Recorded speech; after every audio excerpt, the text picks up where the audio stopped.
এনে ধৰণৰ অবাঞ্ছিত কাৰকে যেতিয়া আমাক হেঁচা মাৰি ধৰে আমি কি কৰিব লাগে এনে কিছুমান কথাৰে মই আপোনালোকলৈ লৈ আহিম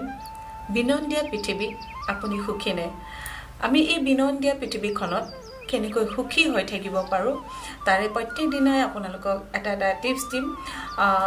যিসকল মোৰ অনুৰাগী তেওঁলোকে হয়তো মোৰ বিনন্দীয়া পৃথিৱীত আপুনি সুখী নে গ্ৰন্থখন পঢ়িছে আৰু সেই গ্ৰন্থখনৰে তাতে যিবোৰ কথা লিখা আছে তাৰে কথাখিনি আপোনালোকলৈ মই এটা এপিসোডকে আগবঢ়াম আৰু যিসকলে গ্ৰন্থখন পঢ়িছে তেওঁলোকে জনাইছে কেনে পাইছে আৰু মোৰ কথাখিনি আপোনালোকক কিবা যদি সহায় কৰিব পাৰিছে বা মোৰ গ্ৰন্থখনে যদি আপোনালোকক সহায় কৰিব পাৰে মই নিশ্চয় সুখী হ'ম আৰু প্ৰত্যেক দিনাই মই আপোনালোকৰ সৈতে বিনন্দীয়া পৃথিৱীত আপুনি সুখী নে মত বিনিময় কৰিম